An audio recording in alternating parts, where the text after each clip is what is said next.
通常来说，家族里出了一个名人，应该是非常值得高兴的事情。但是对于沃尔夫拉姆·冯·里希特霍芬来说，这可算不上什么好消息。沃尔夫拉姆是德意志第三帝国的空军对地支援专家，曾担任过第8航空军司令、第4航空军司令等职务，参加过波兰战役、法国战役、巴尔干战役、克里特岛战役、克里米亚和斯大林格勒等诸多战役。1943年2月，在斯大林格勒战役失利的背景下，沃尔夫拉姆还是凭借巨大的战功晋升为空军元帅。按理说，作为帝国仅有的5名空军元帅之一，沃尔夫拉姆应该称得上是家族的牌面了。无奈的是，家族中另外一个人的名气实在是太大了。人们一提到冯·里希特霍芬，第一个想到的总是他堂哥，被称为红男爵的一战德军王牌飞行员弗曼雷德·冯·里希特霍芬。即使沃尔夫拉姆身居元帅高位，也难以逾越堂哥这个传奇，只能在堂哥的光环下屈居千年老二。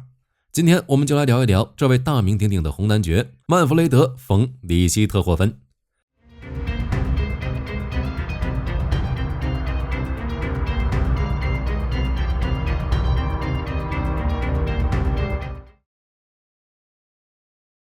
1982年，里希特霍芬出生在一个普鲁士贵族家庭，他的父亲是一名枪骑兵少校。里希特霍芬11岁就进入少年军校接受训练，后转入皇家陆军学院深造。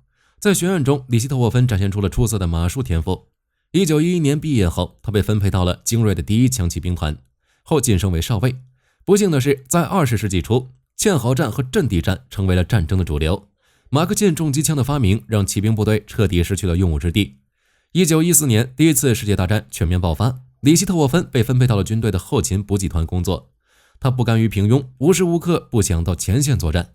他给柏林方面写信，希望能在新兴的航空领域挑战自我。该请求得到了批准。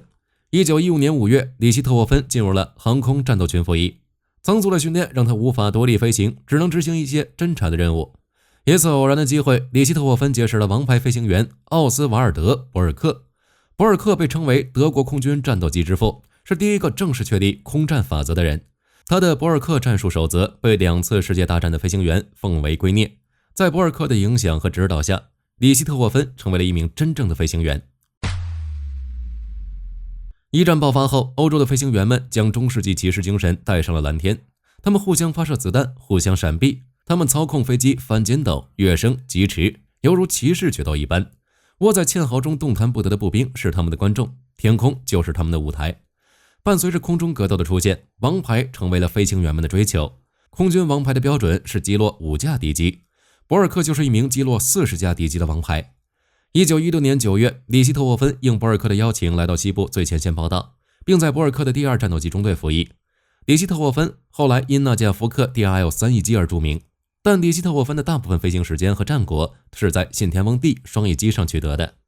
9月17日，里希特霍芬在法国的坎巴拉取得了被官方承认的首个战绩。里希特霍芬非常高兴，他写信给柏林的珠宝商朋友，定制了一个刻有击落敌机日期和型号的银杯。此后每击落1架敌机，他就定制一个银杯。他的这个习惯直到德国银供应短缺时才停下来。那时他已经拥有了60个银杯。里希特霍芬取得了开门红，但接踵而至的是博尔克的悲剧。在一次近距离缠斗中，博尔克的座机与友机相撞，博尔克坠机身亡，年仅25岁。里希特霍芬奉博尔克的飞行战术，但飞行技术却比不上许多飞行员。他只将战斗机视为一个射击平台。里希特霍芬的同辈们并不觉得他天赋异禀，反而觉得他的弟弟洛塔是一名飞行技术纯熟的优秀飞行员。但里希特霍芬很快就用出色的战绩让同僚改变了看法。里希特霍芬驾驶信天翁第2战斗机，不断刷新着个人成绩。1916年11月，里希特霍芬击落了英国王牌兰诺·霍克少校，不久后又击落了英国空军的加拿大籍王牌飞行员布朗。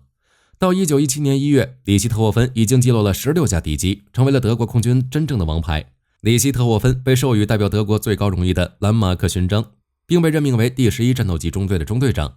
当上指挥官后，里希特霍芬将自己战机的一部分涂成了血红色，一来让地面的友军容易识别，防止误伤；二来是为了纪念以红色为标志的第1枪骑兵团，这也是他的绰号红男爵、红魔鬼的由来。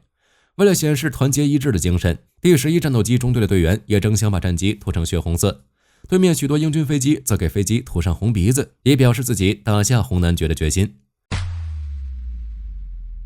1917年4月是英国人的噩梦时间，整月时间，战场的天空都被德国战机占领。里希特霍芬带领他的战斗机中队踏上了荣誉的高峰。英国空军1个月时间就损失了912名飞行员和侦察员，其中里希特霍芬一人便击落了21架敌机。4月29日更是一天击落4架。自此，红男爵的名号在军中传开，里希特霍芬成为了德国飞行员的最强传说。他奉命调离前线，并受到了德皇威廉2世的亲自接见。6月，里希特霍芬成为了新建的第1战斗机联队连队长，连队下辖第4、第6、第10、第11战斗机中队。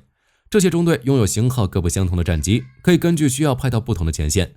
第1战斗机联队拥有色彩缤纷的战斗机和大帐篷，因此又被称为飞行马戏团和里希特霍芬马戏团。成为连队长后，里希特霍芬还经常亲临前线战斗，他带领连队取得一个又一个胜利。里希特霍芬深信博尔克的飞行战术，尽管一些同僚更看重飞行技术，他也常常被描绘成一个冷淡严肃的人。7月，里希特霍芬在一次战斗中被击中，虽然在最后关头成功迫降，但他头部中弹。在今后的岁月中，里希特霍芬一直被剧烈的头痛困扰。考虑到红男爵里希特霍芬的宣传价值，德军上层开始有意地对他进行保护。他们劝说里希特霍芬退出前线，但这根本行不通。后来，德军制定了连队长不准升空作战的规定，但很快大家就发现，里希特霍芬经常找各种理由溜进机场，然后登上他的战斗机。成为连队长后，里希特霍芬需要花费许多精力来管理事务和应对社交场合，这让里希特霍芬感到厌烦，他索性恢复了全天作战的习惯。上层意识到他们无法阻止里希特霍芬，于是开始放手让他去作战。毕竟在空军对战这方面，里希特霍芬是专业的。里希特霍芬还凭借自己的影响力促进了德军战机的改进工作。与英军王牌兰诺霍克的交手中，里希特霍芬险胜。这次战斗经历让他坚信，德军需要一种更灵活的战斗机，哪怕会牺牲较多的速度。在后来的战斗中，里希特霍芬发现信天翁第3双翼机经常出现下部机翼自行折断的问题，这让他大为恼火。在他的队员再次遭遇此故障时，里希特霍芬写了一封措辞严厉的抗议信寄到柏林。飞机设计师安东尼·福克仔细阅读了该信件，并赶到前线查看损坏的飞机。后来，福克根据信中提到的问题对双翼机进行了改进，提出了著名的福克 DR1 3翼机。该战机的推出可以说有里希特霍芬的一份功劳。1917年9月，里希特霍芬开始飞福克 DR1 3翼战斗机。福克 DR1 飞机也成为了里希特霍芬的代名词，很多描写红男爵的作品都把福克 DR1 作为他的象征。可实际上，里希特霍芬与福克 DR1 并肩作战的时间只有2个月，他的大部分飞行生涯都是在飞部分被涂红的双翼机，而这架福克3翼机全身都是血红色，这可能更符合人们心中红男爵的形象吧。要说红男爵最想驾驶的飞机，那一定是一战德军的最强战斗机福克第7，他也一直在参与该飞机的研究工作。可惜在福克第7服役的前一天，红男爵的神话终结了。1918年4月21日，里希特霍芬追逐着敌机进入了英军占领区。战争结束前的几个月，德军的境况一天不如一天，越来越多的协约国飞机和不断增长的己方损失让里希特霍芬感到焦躁不安。起初那种猎杀敌机的兴奋感荡然无存。里希特霍芬曾记录到，协约国的飞机越来越难对付，除非追击到敌军阵地，否则很难将他们打下来。在英军阵地上空，里希特霍芬紧紧地盯住敌机，正所谓傻子克高手。这名英军飞行员的技术很臭，飞机晃晃悠悠，一直飞不高，这反而使里希特霍芬很难捕捉到他。就在里希特霍芬全神贯注瞄准敌机时，一颗子弹从他的后方飞了过来，斜穿过他的心脏飞出。红男爵再也无法操控他的战机，飞机坠在了公路旁的田野上。红男爵的战绩定格在了80架敌机，很多协约国士兵闻讯赶来，捡拾飞机的红色碎片作为纪念。里希特霍芬阵亡的消息令双方的飞行员感到震惊，因为在他们的心目中，红男爵已经成为了一个不可战胜的神话。英国人为这伟大的对手举行了隆重的葬礼，6名协约国上尉为他抬棺。棺木进入墓穴后，两旁的士兵朝天鸣枪致敬。英国人在献给他的花圈上写道：“致我们英勇而值得尊敬的敌人。”红男爵坠落的噩耗传到了德军阵地，引发了更剧烈的震动。他们不相信里希特霍芬会被击落，甚至有人计划出动20个师的兵力去抢夺他的尸体。后来，德国人为里希特霍芬建了一个博物馆，建筑材料全部由他的战利品拼凑而成。1935年的德军空军重建，将第1支战斗机联队命名为里希特霍芬队，不少2战王牌飞行员都曾在此训练。二战后，西德空军重新组建时，里希特霍芬的名字被用于命名第一个喷气式战斗机联队。该联队的第一任队长正是人类史上第一空战王牌，在二战中击落352架敌机的埃里希·哈特曼。冯·里希特霍芬是人类空战史上最负盛名的空中英雄之一，他已击落80架敌军的战绩，位列一战空军飞行员的榜首。里希特霍芬凭借标准的骑士风度、无双的战功和独特的作战风格，征服了无数人，也包括他的对手。里希特霍芬驾驶着那架血红的3E战斗机席卷西线战场，像一团熊熊燃烧的火焰，给敌人带去恐惧和痛苦，给队友带来喜悦和自信。毫无疑问，他就是那个时代空军英雄的象征。好了，本期的分享到这里就结束了，喜欢的朋友可以点个关注，下期和您分享更精彩的内容，我们下期再见。